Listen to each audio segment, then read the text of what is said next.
갈라디아서 5장 말씀 들으시면서 느끼셨겠지만 6장 1절에서 설교가 끝이 났죠. 그래서 이 5장과 6장은 사실 좀 긴밀하게 연결이 되어 있습니다. 그래서 먼저 5장의 내용을 좀 한번 다시 되새겨 보려고 하는데요.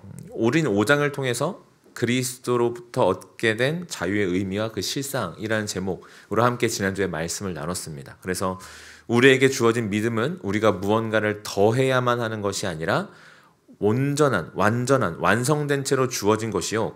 그리고 그렇게 완성되어 은혜로 주어진 믿음으로 말미암아 우리가 자유를 얻었다라고 5장에서 우리는 살펴보았습니다. 그리고 그 자유가 무엇이었습니까? 이 자유는 단순히 우리가 마음대로 하는 것, 내 뜻대로 막 하는 것이 아니라 우리 안에 내주하시는 성령으로 말미암아 죄의 지배를 벗어나 하나님과 올바른 관계를 누리는 것을 의미한다라고 함께 나눴습니다. 즉 이전의 삶에서 벗어나 그리스도와 성령 안에서 새로운 삶을 사는 것을 의미하는데, 그래서 이 자유는 우리 삶에 갈등을 일으킨다라고 우리가 또 함께 살펴보았죠. 이 갈등은 어떤 것입니까? 우리 안에 여전히 남아있는 육체의 소욕, 그리고 우리 안에 내주하시는 성령으로 말미암아 다툼이 일어나는 것입니다. 그래서 우리 안에 생기는 이런 갈등들이 우리의 믿음 없음을 이야기하는 것이 아니라 오히려 우리 안에 믿음이 있기에 생기는 일임을 우리는 알 수가 있습니다. 이런 갈등이 없는 것이 오히려 우리가 그저 죄 안에 살고 있다는 증거요. 갈등이 있다는 것은 하나님께서 우리 안에 일을 시작하셨다는 증거가 되기 때문입니다. 그리고 하나님은 그렇게 우리 안에서 일을 시작하셔서 6장 1절에서 나오는 대로 신령하고 온유한 심령을 가진 자로 이끌어 가신다라고 지난주에 말씀을 맺어 지었습니다. 전혀 신령하지 않고 온유함과는 거리가 먼 날마다 죄의 유혹에 넘어지는 그런 우리이지만, 그럼에도 불구하고 하나님께서 우리에게 계속해서 갈등을 주심으로 성령의 내주하심이 우리의 그 익숙한 육체의 소욕과 계속해서 갈등을 일으킴으로 우리를 빚으시고 완성해 나가신다라는 것입니다. 이렇게 5장이 그리스도로 인해 얻은 자유의 의미와 실상에 대해서 말하고 있다면 6장에서는 그 자유를 얻은 자로서 우리가 어떻게 살아가야 하는지에 대한 권면이 담겨 있음을 우리는 보게 됩니다. 그렇다면 바울은 어떤 권면을 하고 있는가요? 이 바울의 권면을, 이 6장 전체에 나오는 권면을 간단하게 말하자면 스스로 속이지 말라라는 것입니다. 2번 반복해서 이 표현이 나오는데요. 그렇다면 우리 안에 또 하나의 질문이 생기죠. 도대체 무엇으로부터 스스로 속이지 말라는 걸까? 무엇에 대해서 스스로 속이지 말라는 걸까? 라는 질문이 생기게 됩니다. 그래서 오늘은 이 2번의 스스로 속이지 말라라는 그 말씀을 중심으로 바울이 권면하고 있는 것을 보고 이 갈라디아서 전체를 좀 마무리 지어 보려고 합니다. 먼저 바울은 3절에서 스스로 속이는 것에 대해서 이렇게 이야기를 합니다. 만일 누가 아무것도 되지 못하고 된 줄로 생각하면 스스로 속임이라. 이것은 어떤 것을 이야기하는 걸까요? 스스로 무엇인가를 이루거나 어떤 위치나 상태가 될 수 있다고 생각하는 교만에 대한 이야기입니다. 이 말씀에 대해서 조금 더 잘 이해하기 위해서는 5장의 말씀을 좀 가져와야 됩니다. 5장 25절과 26절인데요. 만일 우리가 성령으로 살면 또한 성령으로 행할지니 헛된 영광을 구하여 서로 노엽게 하거나 서로 투기하지 말지니라. 바울은 이렇게 얘기를 합니다. 바울은 성령이 내주하는 삶에 대해서, 성령으로 행하는 삶에 대해서 이야기를 하면서 그렇게 되면 우리가 피해야 될 것으로 헛된 영광을 구하여 서로 노엽게 하거나 서로 투기하지 않는 것, 투기하는 것, 그것을 피해야 된다라고 이야기를 합니다. 여기서 말하는 이 노엽게 하는 것과 서로 투기하는 것에 대해서 존 스토트 목사님은 노엽게 하는 것은 우월감에 차 있는 사람의 자세로서 자기보다 약해 보이고 사람을 깔보고 비교하며 비웃음으로 화를 돋우는 자다라고 이야기를 합니다. 그러니까 남과 비교해서 내가 그보다 더 높이 있는 자로서 우월감을 과시함으로 그들의 화를 돋우는 자, 그게 노엽게 하는 것이다라고 이야기를 하죠. 그리고 투기하는 것은 열등감에 빠진 사람의 자세로서 자기보다 잘나 보이는 사람을 시기하고 질투하는 것이라고 얘기를 합니다. 그러면서 이 노엽게 하는 것과 질투하는 것, 투기하는 것, 이것은 인간의 우월감과 열등감을 말하는 것이요. 그렇기에 이 두 가지 모두는 상대와 우리 스스로를 비교하여 나의 모습과 기분이 어떤지에 집중하며 그것을 통해서 나의 자존감을 쌓아가는, 즉 교만을 말한다라고 존 스토트 목사님은 이야기를 합니다. 그러니까 이 헛된 영광을 구하는 것이 결국에 우리 안에 있는 교만, 그것을 통해서 다른 이들과 비교함을 통해서 우리의 존재를 확인하고 그것으로 다른 사람들 안에서 내가 더 우월하다라는, 혹은 내가 저 사람보다 더 열등함으로 저 사람에게 무언가를 얻고 싶다라는 그런 마음, 그 마음을 가지고 살아가는 것에 대한 이야기라는 것입니다.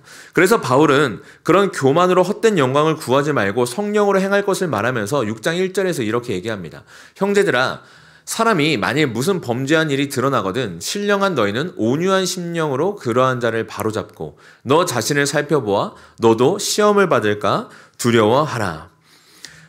육체를 따라 사는 사람은 상대방이 범죄한 일을 알게 되었을 때 아까 말씀드렸던 것처럼 노엽게 하거나 투기합니다. 그러니까 우월감을 가지고 상대방을 깔보아서 노엽게 함으로 자신의 의의를 드러내는 것이죠. 혹은 반대로 열등감에 빠져 있는 사람은 그 상대방을 잃을까봐 그 죄 지은 사람의 삶을 지적하지 않고 눈을 감아 버리기도 합니다.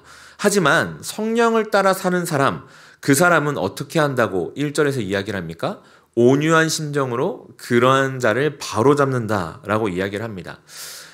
이는 죄를 지적하는 자나 그 지적을 받는 자나 모두에게 굉장히 고통스러운 일입니다. 바로잡는다라는 것은 뼈를 맞추다라는 그런 의미를 가지고 있는 단어거든요. 고통스러운 시간을 의미하는 것이죠. 자칫 잘못해서는 상대방에게 나의 우월함을 자랑하는 것처럼 느껴지면서 오해를 받을 수도 있고, 그로 인해 미움받을 각오까지 해야 하는 것이 바로잡는 일이기 때문입니다. 그래서 바울은 온유한 심령으로 하라고 이야기를 합니다. 거기에 더해서 바로 잡을 때 또 무엇을 이야기를 하냐면, 자신도 시험을 받을까 두려워하며 너 자신을 살펴보아 너도 시험을 받을까 두려워하며 온유한 심령으로 바로잡으라 라고 이야기를 합니다. 나도 똑같은 죄를 지을 수 있는 죄인이라는 그 사실을 알며 항상 기억함으로 조심히 대하여 바로잡으라 라는 것입니다. 그렇게 우월감이 아니라 공감과 사랑으로 대할 때 비로소 상대방을 바로 잡을 수 있고, 그것이 성령으로 행하는 자, 성령에 따라서 사는 자의 모습이다라고 바울은 이야기하는 것입니다. 그리고 이것은요, 자연스럽게 2절의 말씀으로도 이어집니다. 2절에 보면 이렇게 얘기를 합니다. 너희가 짐을 서로 지라 그리하여 그리스도의 법을 성취하라. 이 말씀은 우리가 또 지난주에 살펴보았던 갈라디아서 5장 13절과 14절의 말씀 을 생각나게 하는데요. 거기에 보면 이렇게 나와 있습니다. 형제들아, 너희가 자유를 위하여 부르심을 입었으나 그러나 그 자유로 육체의 기회를 삼지 말고 오직 사랑으로 서로 종노릇하라. 온 율법은 내 이웃 사랑하기를 내 자신같이 하라 하신 한 말씀에서 이루어졌나니. 그러니까 바울은 성령의 내주하심으로 성령을 따라 새로운 삶을 사는 자유를 얻은 그런 우리는 그 자유로 나를 자랑하고 드러내고 높이는 것이 아니라, 사람들과 비교함으로 나의 존재감을 뽐내는 것이 아니라 서로의 짐을 지고 사랑으로 서로 종노릇해야 된다라고 이야기를 합니다. 이것은 예수님께서 말씀하셨던 가장 큰 계명이 생각나게 합니다. 하나님을 사랑하고 이웃을 사랑하라, 그렇게 말씀하셨죠. 그리고 그리스도께서는 그 두 계명에 있어서 최고의 본을 보이셨습니다. 이 땅에서 모든 고난을 짊어지시면서까지 하나님을 사랑하여 하나님께 순종하셨던 분이었고, 자신이 가진 모든 것을 다 내려놓으면서까지 낮아지고 다른 이들을 사랑하셨던 분입니다. 충분히 높이실 수 있었음에도 불구하고, 충분히 비교하여 우월감에 그렇게 살아가실 수 있었음에도 불구하고 그렇게 하는 것이 아니라 가장 낮은 자리에 스스로 가셨던 분이 바로 그리스도인 것입니다. 그리고 성경은 우리에게 그런 그리스도의 사랑을 우리도 다른 이들에게 행하라 라고 말을 합니다. 바울도 오늘 말씀에서 하는 똑같이 이야기하고 있습니다. 다른 이들이 죄를 지었을 때 나의 안위를 위해서 그저 그의 죄를 관망하거나 나의 우월함을 드러내기 위해서 비난하고 공격하는 것이 아니라, 오히려 그들의 그 짐을, 그 약함을, 그 죄 지음을, 그 연약함을 함께 지고, 그래서 그리스도 안에서 함께 지어져 가며 완성되어 가라 라고 이야기를 합니다. 서로 사랑함으로 종노릇하여 그들의 그 연약함까지도 너희가 품어 한 몸을 이루어가라 라고 이야기하는 것이죠. 그리고 그를 위해서 바울은 자만을 버리라 라고 이야기를 합니다. 나는 문제가 없고 나는 완성된 줄로 아는 그 자만은 의롭다함을 입었지만 여전히 옛사람이 남아있는 우리 스스로를 속이는 것과 같습니다. 나는 여전히 괜찮지 않은데 괜찮다고 속이는 것과 같은 것이죠. 그러한 자만을 버리고 나도 똑같은 죄인이요 오직 그리스도의 은혜로 구원받은 자임을 기억하라. 그렇게 살아가라고 바울은 권면합니다. 그래서 바울은 다른 이에게 자랑하지 말고 각각 자기의 일을 살피라. 그렇게 3절과 4절과 5절에서 이야기하죠. 다른 사람의 죄를 들여다보고 비교하는 것이 아니라 지금 자신에게 주어진 하나님의 말씀과 자유 위에서 굳게 설 것을, 그리고 그 말씀을 기억함으로 서로 사랑으로 종노릇하며 그렇게 서로의 짐을 질 것을 이야기하고 있는 것입니다. 그런 다음에 바울은 또 한 번 스스로 속이지 말라라고 이야기를 합니다. 7절과 8절의 말씀인데요. 7절과 8절에서 이렇게 얘기합니다. 스스로 속이지 말라. 하나님은 업신여김을 받지 아니하시나니 사람이 무엇으로 심든지 그대로 거두리라. 자기의 육체를 위하여 심는 자는 육체로부터 썩어질 것을 거두고 성령을 위하여 심는 자는 성령으로부터 영생을 거두리라. 바울은 이제 스스로 속이지 말라라고 하면서 당시 사람들한테 굉장히 익숙한 하나의 개념을 가져가서 설명합니다. 그것은 무엇이냐면 농사의 원리입니다. 콩을 심으면 콩이 나고 팥을 심으면 팥이 난다라는 것은 아주 당연한 자연 법칙입니다. 이것에 대해서 아무도 반기를 들지가 않죠. 마찬가지로 바울은 그것을 그대로 가져가서 자신의 육체를 위해서 심는 자는 육체로부터 썩어질 것을 거두게 될 것이요 성령을 위해서 심는 자는 영생을 거두게 될 것이다 라고 이야기를 합니다. 그렇다면 여기서 육체를 위해 심는 자, 그런 사람들은 어떤 사람을 말하는 것일까요? 이 사람은 자신의 행위로 구원을 얻을 수 있다고 생각하는, 그래서 스스로 자랑할 것이 있다고 말하며 스스로를 구주의 자리까지, 그러니까 예수님의 자리에 스스로를 올려놓기까지 하는 사람들을 이야기를 합니다.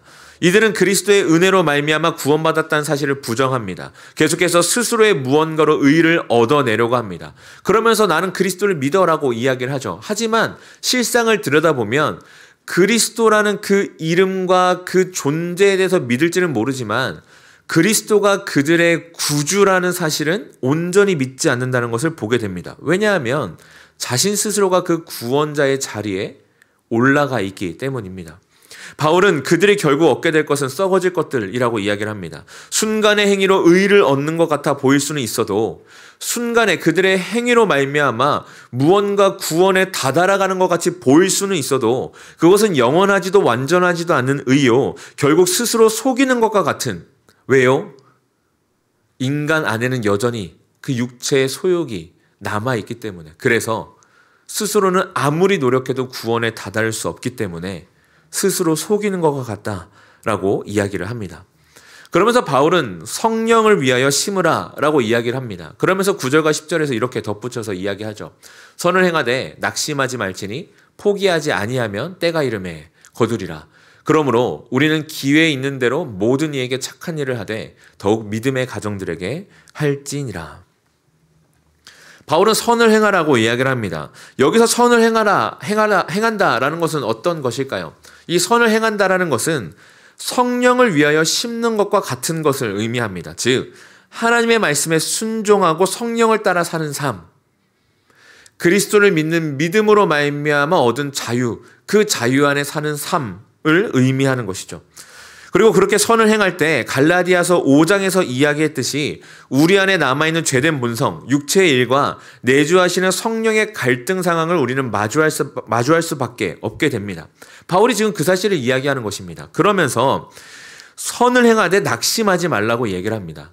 포기하지 말라고 얘기를 합니다. 갈등 상황은 올 것인데 그 갈등 상황 가운데 너희가 그로 말미암아 못하겠다가 아니라 그럼에도 불구하고 끝까지 기회가 있는 대로 그 일들을 해야 한다라고 말하는 것이죠. 이는 지금 우리가 어제까지 새벽마다 살펴보았던 디모데 후서의 말씀이 생각나게 합니다. 바울은 자신이 복음으로 인해 고난을 당하고 모두가 자신의 곁을 떠날 때에도 선한 싸움을 싸우고 달려갈 길을 마칠 수 있었습니다. 그가 그렇게 할 수 있었던 이유는 다른 것이 아니라 주님께서 그의 곁에 서서 힘을 주시고 그를 모든 악한 일에서 건지시며 그를 천국에 들어가도록 하실 것을 믿기에, 그것을 신뢰하기에 그를 위해 준비된 의의 면류관과 영원한 생명, 구원이 있음을 알기에 바울은 자신이 그렇게 할 수 있었다라고 디모데후서에서 고백합니다. 그가 하나님의 말씀에 순종하여 복음의 씨앗을 뿌리며 선한 일을 할 때 그의 안에서 착한 일을 시작하신 이가 그리스도의 날에 반드시 이루실 것을 확신함으로 바울은 낙심하거나 포기하는 것이 아니라 소망과 기쁨으로 그 일을 끝까지 감당했습니다.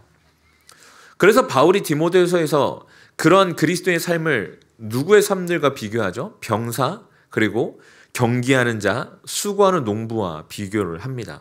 그 비유를 통해 전쟁과 경기의 승리를 위해 훈련을 하고 수고를 마다하지 않듯이 농부가 얻게 될 열매를 바라보며 밤낮으로 자신이 뿌린 씨앗, 그 씨앗이 자라고 열매를 맺으며 추수할 때까지 인내하며 수고를 하듯이 그리스도인들도 그렇게 성령으로부터 거두게 될 영생을 바라봄으로 수고하며 훈련하며 인내하라라고 가르칩니다. 그러면서 바울은 오늘 갈라디아서 말씀에서는 거기서 더 나아가 이 선한 일을 하되 계속하면서 모든 이에게 더욱 믿음의 가정들에게 하라라고 이야기를 합니다. 이것은 우리가 아까 살펴본 서로의 짐을 지어주고 사랑으로 서로 종로를 사는 것과도 연결이 되죠. 나의 사랑과 헌신이 당장 그 사람에게는 좋은 반응을 얻지 못할 수 있습니다. 때로는 오해를 사기도 하고 힐난을 받을 수도 있습니다. 하지만 그래서 나만 손해보는 것 같고 낙심하며 포기하고 싶을 그때라도 그리스도의 은혜로 말미암아 자유를 얻은 자로서, 그리고 그리스도께서 우리에게 그렇게 본을 보인 것처럼 겸손함으로 끝까지 사랑하며 섬길 것을 이야기하는 것입니다. 그것이 그리스도인의 삶이요, 스스로 속이지 않는 성령을 따라 살아가는, 성령을 뿌리고 성령으로 심고 그것으로 열매 맺는 자의 삶이다, 바울은 이야기하고 있는 것입니다. 이렇게 스스로 속이지 말라 두 번의 이야기를 하면서 바울은 그리스도로 인해, 그 은혜로 인해 자유를 얻은 자의 삶이 어떠해야 되는지에 대해서 권면합니다. 그러고 나서 이제 이 갈라디아서 편지를 마무리하죠. 그것이 11절부터 18절까지인데요. 그 11절의 시작에서 바울은 이렇게 얘기합니다. 내 손으로 너에게 이렇게 큰 글자로 쓴 것을 보라. 이것을 통해서 우리는 바울이 지금까지는 누군가를 통해서 대필했음을, 그러니까 자신은 이야기라고 누군가가 이 글을 대신해서 적었음을 알 수가 있습니다. 그리고 이제는 그 펜을 들어서 바울이 스스로 자신이 이 글을 썼다라는 것을 알 수가 있습니다. 왜 그랬을까요? 이에 대해서 여러 견해들이 있는데요. 그 중에서 우리가 가장 취할 만한 견해, 그러니까 바울이 내 손으로 큰 글자로 쓴 것, 이것에 대해서 우리가 취할 만한 견해는 바울이 편지의 마무리에서 내용을 정리하면서 강조하기 위해서 직접 펜을 들었을 뿐 아니라 큰 글자로 쓴다, 내가 강조하고 있다라고 말한 것이라는 견해입니다. 즉, 바울이 편지를 마무리하면서 다시금 중요한 것을 강조한 내용이 이 갈라디아서의 마지막 11절부터 18절까지의 내용이라는 것이죠. 그러면서 이곳에서 바울은 무엇을 얘기하느냐? 다시 한번 자신들도 율법을 지키지 않으면서 할례를 강요함으로 육체의 모양을 내려고 하며 자신을 자랑하려고 했고 그를 통해 영광을 얻으려고 했던 유대주의자들의 가르침에 대해서 이야기를 합니다. 그러면서 다시 한번 강조하죠. 그러한 외적인 것으로는 우리 인간은 그러한 어떠한 행위로 절대 구원을 얻을 수 없다, 바울은 이야기를 합니다. 그러면서 14절과 15절에서 이렇게 이야기를 합니다. 그러나 내게는 우리 주 예수 그리스도의 십자가 외에 결코 자랑할 것이 없으니 그리스도로 말미암아 세상이 나를 대하여 십자가에 못 박히고 내가 또한 세상을 대하여 그러하니라. 할례나 무할례가 아무것도 아니로되 오직 새로 지으심을 받는 것만이 중요하니라. 바울은 이 편지를 마무리하면서 자신이 자랑할 것, 그리고 그리스도를 믿는 자들이 자랑할 것은 오직 그리스도의 십자가밖에 없다라고 단호하게 이야기를 합니다. 이것은 우리에게 주어진 이 구원이 우리의 어떤 노력이나 공로가 아니라 철저히 그리스도께서 하신 일임을 알려주는 것입니다. 그래서 더 이상 나는 세상의 지배를 받지 않고 오직 성령의 지배를 받는다는 그리스도로 말미암아 새롭게 지으심을 받았다는 그 사실이 더 중요하다는, 어떤 외적인 변화가 아니라 그러한 내적인 변화, 그것으로 우리는 살아가야 된다라는 바울의 가르침입니다. 여기서 우리는 다시 한번 바울이 스스로 속이지 말라고 권면한 것이 그리스도의 은혜를 기억하며 너희 스스로가 가지고 있는 어떠한 것도 자랑하지 말라는 것임을 확인하게 됩니다. 내가 스스로 이룰 수 있다는 교만과 자랑은 자꾸 우리를 다른 사람보다 높은 곳에 두려고 하며 또한 우리를 그리스도의 자리에 올려두려고 합니다. 하나님보다 더 높은 자리에 앉으려고 하도록 만들죠. 하지만 우리는 우리 스스로 그 어떤 것도 이룰 수 없습니다. 우리의 본성은 오로지 헛된 영광만을 구하며 그래서 육체를 위하여 심고 썩어질 것만을 거둡니다. 영원하지 않은 것, 한순간에 사라져버릴 것들을 구하는 그리고 거두는 것입니다. 지금 당장은 무엇인가 이루는 것처럼 보이고 조금 의로워 보이기도 하며 그로 인해 유익과 평강을 누리는 것처럼 보일지도 모릅니다. 그러나 결국은 서로 노엽게 하거나 투기하는 것이며 금방 사그라드는 아주 작은 영광을 손에 쥐었던 것임을 우리는 또한 발견하게 됩니다. 그렇게 우리가 기억하며 자랑해야 될 것은 오직 그리스도의 십자가 은혜입니다. 오직 주님만이 우리를 온전히 구원하시고 완전히 새롭게 하실 수 있으며 자유케 하실 수 있습니다. 그리고 이러한 은혜는 우리 삶에 어떠한 변화로 찾아오느냐? 갈등과 불편함을 일으키는 변화로 찾아옵니다. 수많은 갈등과 낙심, 포기하고 싶은 상황들이 찾아옵니다. 왜 이렇게 불편해야 되는 거야? 왜 내가 이것을 신경 써야 되는 거지? 왜 자꾸 내 양심이 찔리는 걸까? 내가 왜 이것으로 계속해서 다른 이들과는 다른 손해보는 것 같은 선택을 해야 되지? 나 혼자만 애쓰고 있는 것 같은 외로운 싸움일 수도 있습니다. 그럼에도 우리는 계속해서 그 길을 걸어가야 합니다. 왜냐하면 그리스도께서 우리를 새롭게 하시는 것, 거기서 그치시는 것이 아니라 끝까지 포기하지 않으시고 새 사람을 이루시는 그 그리스도의 은혜로 이 길을 걸어갈 수 있도록 도우시기 때문입니다. 이 모든 믿음의 경주를 마칠 수 있고 그래서 영원한 승리요 생명을 얻게 하시는 그 은혜까지도 우리에게 계속해서 부어주고 계시기 때문인 것입니다. 바울은 이에 대해서 그래서 17절에서 자신도 예수의 흔적을 가지고 있다라고 이야기하며 자신도 그러한 갈등과 불편함, 복음으로 인한 어려움을 겪었음을 이야기합니다. 그리고 그럼에도 이 복음을 들고 성령을 따라 성령을 위하여 심는 자들에게는 16절과 18절에서 평강과 긍휼이 있을 것이요 그리스도의 은혜가 그 사람의 심령에 있을 것임을 이야기하며 증언합니다. 자신이 그랬다는 것이죠. 내가 그러했고 그러한 그 은혜가 그 고난의 길, 그 복음의 길을 걸어갈 때 내게 임했던 그 은혜가 너희에게도 동일하게 있을 것이다. 바울이 증언하고 있는 것입니다. 무엇보다 예수 그리스도께서 하나님의 말씀에 순종하심으로 우리보다 앞서서 이 길을 걸어가셨습니다. 십자가에서 죽고 부활하심으로 믿음의 길에 하나님을 따르는 그 길에는 고난이 있으며 그 길의 끝에는 영원한 승리와 생명이 있음을 보여주셨습니다. 그리고 그 길로 모든 믿는 자들을 우리를 초청하십니다. 너희 십자가를 지고 나를 따르라. 이 사실을 기억함으로 우리가 무언가를 이룰 수 있고 얻을 수 있다고 속이지 않고 우리 스스로를 자랑하지도 않으며 오직 그리스도의 은혜를 알고 기억함으로 그리고 그 은혜를 사랑함으로 살아가는 우리 모두가 되기를 주님의 이름으로 간절히 소원합니다. 우리를 빚어가고 완성하실 그 그리스도의 은혜, 그 은혜를 기억하십시오. 그 은혜를 바라보십시오.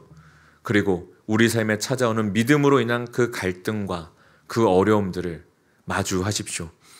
그리고 그런 갈등과 어려움 속에서도 결국 우리를 온유한 자로, 신령한 자로 그렇게 이끌어가고 완성하실 주님을 바라보심으로 힘과 위로와 소망을 얻고 걸어가시는 사랑하는 모든 성도님들과 저의 삶이 되기를 주님의 이름으로 축원합니다.